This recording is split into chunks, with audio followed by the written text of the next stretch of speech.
함께 말씀 보겠습니다. 오늘 말씀 마가복음 2장 13절부터 17절 말씀입니다. 마가복음 2장 13절부터 17절 말씀을 제가 봉독해 드리겠습니다. 예수께서 다시 바닷가에 나가심에 큰 무리가 나왔거늘 예수께서 그들을 가르치시니라. 또 지나가시다가 알페오의 아들 레위가 세관에 앉아 있는 것을 보시고 그에게 이르시되 나를 따르라 하시니 일어나 따르니라.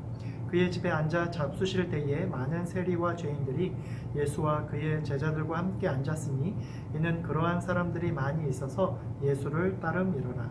바리새인들의 서기관들이 예수께서 죄인 및 세리들과 함께 잡수시는 것을 보고 그의 제자들에게 이르되 어찌하여 세리 및 죄인들과 함께 먹는가? 예수께서 들으시고 그들에게 이르시되 건강한 자에게는 의사가 쓸데없고 병든 자에게라야 쓸데있느니라. 나는 의인을 부르러 온 것이 아니요 죄인을 부르러 왔노라 하시니라. 아멘. 제가 혈기왕성한 신학생 때 20대 때에 늘 저는 신학생으로서 교회를 비판하는 것이 신학생의 사명처럼 여겼습니다. 그래서 같은 친구들, 동기들과 함께 큰 교회들, 흔히 잘 나가는 대형 교회들과 목사님들을 향해서 비판하는 것을 두려워하지 않았고, 또 학교에서 체프를 하면 목사님들이 오셔서 설교를 하게 되면 어린 마음에 객기에 왜 설교를 저렇게 하는가라고 마음속에 비판하고 또 정죄하기도 했습니다. 근데 막상 제가 전도사가 되고 또 목사가 되어서 사역을 감당해 보니까 그 신학생 때의 저의 그 모습들, 교회를 비판하고 또 목사님들을 비판하는 그 모습이 얼마나 교만한 모습이었는지를 깨닫게 되었습니다. 신학생으로서의 혈기로 인해서 무조건 큰 교회, 대형 교회, 또 목사님들을 비난하고 비판했던 것들을 즐겨했던 내 모습, 그것이 신학생으로서 올바름이라고 여겼던 것이 하나님 앞에서 얼마나 큰 교만이었는지, 나의 얼마나 큰 교만함으로 비판하였는지를 깨닫게 되었습니다. 여러분, 청년 때에 불의함을 비판하고 정의와 공의를 행하는 것 중요합니다. 또한 부조리한 사회를 개혁하고자 목소리를 높이고 청년으로서 또 이 사회의 개혁을 위해서 끊임없이 노력하는 것, 비판하는 것, 목소리 내는 것 중요합니다. 그러나 그러한 목소리와 비판을 하기 위해서는 먼저 그 목소리가 어디서부터 나오는 것인지, 내가 내고 있는 이 목소리, 이 비판이 어디에 근거한 것인지를 돌아볼 필요가 있다라고 하는 것입니다. 내가 비판하고 비난하는 이 모습이 하나님의 뜻과 사랑에 근거한 비판인지, 하나님의 뜻에 근거한 비판인지, 아니면 내 생각, 나의 사상, 내 생각, 주장인지 돌아봐야 한다라고 하는 것입니다. 지난 시간에 우리는 예수님이 세리였던 레위를 제자로 부르시고 레위가 예수님의 부르심에 응답해서 제자가 된 후에 많은 세리와 죄인들이 예수님과 함께 레위 집에서 먹고 마시며 은혜를 얻게 되었음을 우리가 살펴보았습니다. 당시 많은 세리들과 죄인들은 상황 때문에 어쩔 수 없이 죄인의 신분을 가진 이들이 많았는데, 그러한 죄인들을 마다하지 않으시고 구원을 베풀어 주실 뿐만 아니라 제자로서의 사명까지 허락하신 예수님으로 인해서 많은 세리들, 죄인들이 오히려 기뻐하며 구원과 회복의 은혜를 얻게 되었다라는 것을 지난 시간에 우리가 나누었죠. 이렇게 죄인들에게도 구원과 사명을 허락하신 예수님으로 인해서 많은 죄인들이 구원을 얻고 기뻐하여서 예수님을 따르기로 결정하고, 그러한 큰 기쁨의 순간일 때 그 공간 가운데 그 기쁨을 마땅치 않게 여기던, 그리고 그 기쁨을 비판하던, 예수님을 비판하던 한 부류의 사람들이 있었습니다. 바로 서기관들과 바리새인들이었습니다. 그들은 메시아라고 말하는 예수가 왜 저런 죄인들과 함께 식사하는가 라고 하면서 제자들에게 따져 묻습니다. 이 바리새인들이 예수님을 싫어하고 정죄하기 위해서 이렇게 반응했는지, 아니면 예수님이 저런 사람들과 함께 있는 것이 보기 좋지 못해서 예수님을 생각하는 마음으로 그렇게 했는지는 알 수 없지만, 분명한 사실은 그들은 세리든 창녀나 세리든과 같은 당시 죄인들을 불쾌하게 여기고 그들과 함께 있는 것조차도 굉장히 불경스럽게 여겼다는 것입니다. 즉, 죄인들, 세리들, 세리와 같은 이런 죄인들은 이미 바리새인들과 서기관들에게는 같은 동족이라고 할지라도 같은 동족으로 취급받는 것이 아니라 지옥불에 떨어질 죄인으로밖에 보이지 않았다라고 하는 것입니다. 그런데 그러한 상종 못할 죄인들과 함께 메시아라고 하는 예수가 함께 먹고 마시고 있으니 그들의 입장에서는 얼마나 기가 막힐 일입니까? 그런데 그 뒤에 우리 예수님이 그러한 바리새인들 서기관들에게 하신 말씀이 그들을 더 기가 막히게 합니다. 17절에 보면 예수님께서 이렇게 말씀하십니다.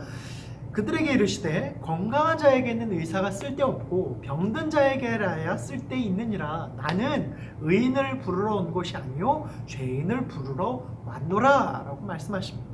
여러분, 무엇이라고 말씀하십니까? 예수님이 이 땅에 오신 이유가 병든 자, 죄인들을 위해서 왔다는 거예요. 너희들을 위해서 온 것이 아니라 죄인들을 위해서 왔다라고 하는 것입니다. 여러분, 근데 우리가 이 본문을 자세히 살펴볼 때 여러분, 누가 병든 자일까요? 누가 죄인일까요?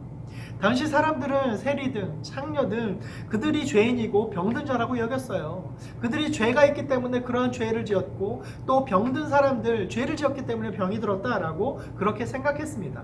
그러나 예수님의 이 말씀은 너희가 죄인이라고 여기는 그 사람들이 오히려 죄인이 아니라 스스로 죄인이고 스스로 병든 자라고 얘기하는 그들이 오히려 스스로 죄인이라고 여기기 때문에 예수님을 필요로 하고 그 예수님을 필요로 하는 그 죄인들을 위해서 내가 왔다라고 말하고 있는 것입니다. 이 말을 반대로 얘기하면 스스로 죄인이라고 말하고 있는 그들이 죄인이 아니라 스스로 의인이고 스스로 건강하다고 여기는 사람들이 오히려 예수님이 필요하지 않는 사람들이다 라고 여기는 거예요. 예수님을 쓸데없는 존재로밖에 여기지 않는 사람들이 바로 스스로 의인이다라고 나는 죄가 없어 라고 말하는 사람들이라는 거예요. 여러분, 의사는 병들고 아파서 의사의 도움을 구하는 자들에게 도움이 되는 것이지 아프고 병들었지만 나는 건강하다라고 스스로 착각하며 살고 있는 사람들에게 의사는 아무런 도움을 줄 수 없어요. 마찬가지로 예수님도 스스로 자신을 죄인이라고 여기고 겸손히 하나님의 도우심을 구하는 자들에게 예수님이 구원의 은혜를 베풀어 주시는 것이지 이 바리새인들처럼 서기관들처럼 스스로 의인이라고 여기는 사람들에게는 예수님은 아무런 은혜를 베풀어 줄 수 없다는 것입니다. 그리고 진짜 병든 사람, 진짜 죄인은 자신을 보지 못하고 자신이 의인인 것처럼 자신이 건강한 것처럼 생각하는 착각 속에 있는 사람이 진짜 병들고 죄인이라고 하는 거예요. 왜냐하면 그들은 자신의 이러한 스스로의 어리석음 때문에 자신의 죄와 자신의 병듦을 바라보지 못하는 사람들이기 때문입니다. 사랑하는 여러분, 예수님은 자신을 필요로 하는 이들과 함께 있기를 주저하지 않으십니다. 그것이 설령 죄인이라고 할지라도 모든 사람들이 너는 죄인이다 말하고 하는 그 사람이라고 할지라도 하나님의 도우심을 구하며 돌이키기를 원하는 자들, 하나님께 겸손히 자신의 모든 죄를 자복하고 내가 하나님의 은혜가 필요합니다, 하나님의 도우심이 필요합니다 라고 말하는 자들, 갈급해하는 자들에게 하나님이 찾아와 주시고 손 내밀어 주시고 부르시고 은혜를 베풀어 주신다라고 하는 것입니다. 여러분, 그러나 반대로 자신을 배척하고 예수님을 필요로 하지 않고 자신의 의로움에 갇혀 사는 사람에게는 예수님은 아무런 은혜를 베풀 수 없는 거예요. 그 똑같은 은혜의 자리에 있었는데 수많은 예수님을 필요로 하는 죄인들은 예수님 앞에 기뻐하며 구원의 감격을 누렸지만 같은 자리에 있었던 바리새인들과 서기관들은 예수님을 비판하기에 바빴고 예수님을 정죄하기에 바빴고 예수님의 제자들을 못마땅하기에 바빴기 때문에 같은 은혜의 장소에서 그들은 은혜를 맛볼 수 없었고 구원의 은혜를 얻지 못했다라고 하는 것입니다. 제가 신학생 때 목사님의 설교를 들으며 은혜를 받는 것이 아니라 그것을 정죄하고 비판할 때에 그 설교는 더 이상 나에게 하나님의 말씀이 아니라 그냥 비판하는 말뿐이었던 것이죠. 모든 사람이 은혜 받고 있을 때, 목사님의 설교로 인해서 은혜 받고 있을 때 나는 그 말씀을 비판하고 정죄했기 때문에 아무런 은혜가 있을 수 없었다라고 하는 것이죠. 마찬가지로 예수님 은혜를 베풀어 주시고 병든 자를 치유하시고 죄인들을 고쳐주시는 그 놀라운 사역과 은혜의 현장 속에서 한자리에 같은 것을 보았고 같은 말씀을 들었지만 바리새인들과 서기관들은 예수님을 비판하고 정죄하기에 바빴기 때문에 스스로의 의에 갇혀서 예수님의 의를 갖지 못했기 때문에 결국 은혜를 받지 못하고 예수님의 구원의 장막 안에 거하지 못했다라고 하는 것입니다. 여러분, 여러분의 모습은 무엇입니까? 비록 여전히 가난하고 부족하여서 하나님 보시기에 연약하고 병들은 죄인의 모습이지만 예수님을 필요로 하여 예수님과 함께하는 것만으로도 기뻐하며 은혜를 받기를 사모하는 사람입니까? 아니면 나는 건강하다, 나는 의롭다, 나는 죄인이 아니다 라고 착각하며 살고 있지는 않습니까? 예수님은 가장 가망 없는 죄인이라고 말하는 이들과 어울리시고 그들에게 구원과 믿음을 보이시며 이끌어 주셨습니다. 마찬가지로 하나님은 우리에게 예수님을 필요로 하는 이들을 찾으시며 그들에게 정죄의 시선이 아니라 예수님처럼 긍휼과 사랑의 시선으로 그들을 보고 그들을 위해서 권면하고 복음과 사랑을 전하시길 기대하십니다. 레위가 세금을 걷기 위해서 수많은 바리새인들을 만났어요. 수많은 서기관들을 만났어요. 그러나 그들의 의로움으로는 레위를 변화시킬 수 없었습니다. 그러나 레위는 단 한 번 예수님을 만남으로 그의 죄인의 신분에서 벗어나 변화가 되어지고 예수님의 제자가 되어서 하나님 나라에 동참하는 사역자로 제자로 서게 된 것은 그것이 바로 복음의 능력이기 때문입니다. 예수님의 능력이시기 때문입니다. 예수님의 구원의 사역이 어떠한 것인지를 우리에게 보여주고 있는 것입니다. 사랑하는 청년 여러분, 상처 입은 레위가 그 상처를 치유하고 회복되었을 때 더 이상 상처받지 않고 동일한 상처 가운데 있는 죄인들을 찾아 예수님의 사도로 제자로 사역하고 그들을 위해서 마태복음을 저술하여 지금까지 많은 사람들과 유대인들이 이 복음을 접하고 예수님을 만나게 되었던 것처럼 우리도 이 세리, 마태, 레위인과 별반 다를 바 없는 죄인임에도 우리를 구원하시고 친구 삼으신 하나님께 감사하여서 이 레위 마태처럼 예수님의 제자가 되어서 우리가 사는 곳마다 하나님의 뜻을 이루며 사는 온전한 제자로서의 삶을 살아갈 수 있는 저와 여러분 될 수 있기를 간절히 소망합니다. 우리가 예수님을 필요로 할 때, 우리가 죄인이고 우리가 연약한 자이지만 우리가 예수님을 필요로 할 때 예수님은 우리의 갈급함을 아시고 우리에게 찾아와 주시고 우리가 하나님의 일을 감당하기를 소망할 때 예수님 우리 가운데 찾아와 주시고 손 내밀어 주시고 레위처럼 우리에게 너는 나의 부름에 응답하라 라고 말씀하십니다. 그러나 같은 은혜 자리에 있다라고 할지라도 우리가 귀를 막고 예수님 말씀에 귀 기울이기를 멈추고 그리고 예수님을 비판하고 또 그리고 내 안에 의로 스스로의 의로 갇혀 있는다라고 한다면 예수님의 그 은혜 손길을 만나지 못할 것이고 예수님의 은혜의 삶을 살지 못할 것입니다. 여러분, 우리 모두 레위처럼 예수님을 갈망하기를 소망합니다. 예수님의 은혜를 갈망하기를 소망합니다. 나는 아무것도 아닙니다. 나는 레위보다도 더한 죄인입니다 라고 고백하며 주님을 갈급해야 할 때에 주님 우리의 삶 가운데 찾아와 주셔서 만나 주시고 변화시켜 주시고 온전케 하신 하나님의 은혜를 경험할 수 있는 저와 여러분 될 수 있기를 간절히 소망합니다.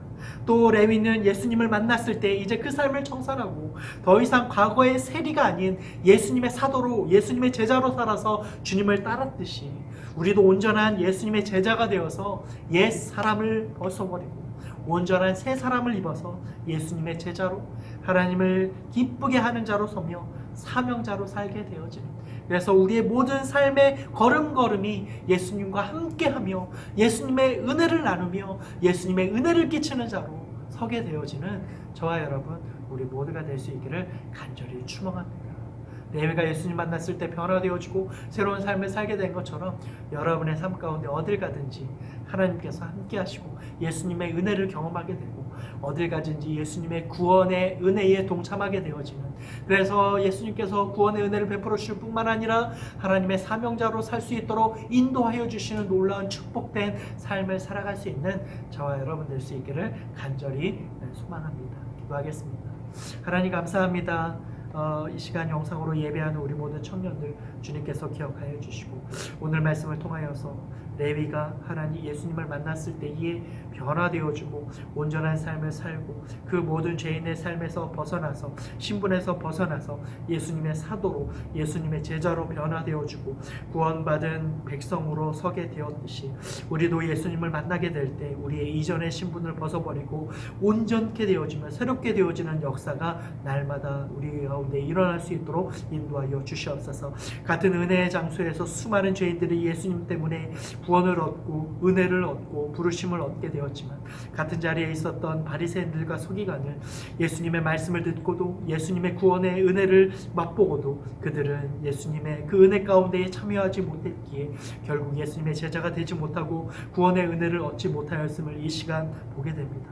우리도 바리새인들처럼 비판하고 정죄하고 있지는 않은지, 예수님의 의문을 갖고 있지는 않은지 우리가 돌아보게 하여 주시고, 예수님이 우리의 구원자 되시며 예수님을 만났을 때에 변화되었던 레위의 모습이 바로 우리의 모습이 되기를 소망하며 주 앞에 나아갈 때에 하나님 우리를 만나주시고 새롭게 하시고 온전케 하시는 놀라운 변화의 은혜가 우리 가운데 넘쳐날 수 있도록 인도하여 주시옵소서. 코로나의 상황 가운데 주님께서 우리를 지켜주시고 인도하여 주시고, 하나님 속히 예배 자리에 나와 하나님 앞에 예배할 수 있는 기쁨을 우리 모두에게 허락하여 주시옵소서. 우리가 삶의 자리에서 늘 주님을 생각하게 하시고 주님의 부르심에 응답하게 하시고 사명자로 또 소명자로 또 은혜를 얻은 구원자로 성도로 온전한 삶을 살 때에 우리를 통하여 세리 마태를 통하여 수많은 죄인들이 예수님께 돌아왔던 것처럼 우리를 통하여 많은 영혼들이 예수님을 만나고 예수님의 은혜를 경험하게 되어지는 축복의 통로, 은혜의 통로로 우리를 삼아 주시옵소서. 그렇게 하실 주님을 기대하고 소망하고 감사드리며 예수님의 이름으로 기도드립니다. 아멘.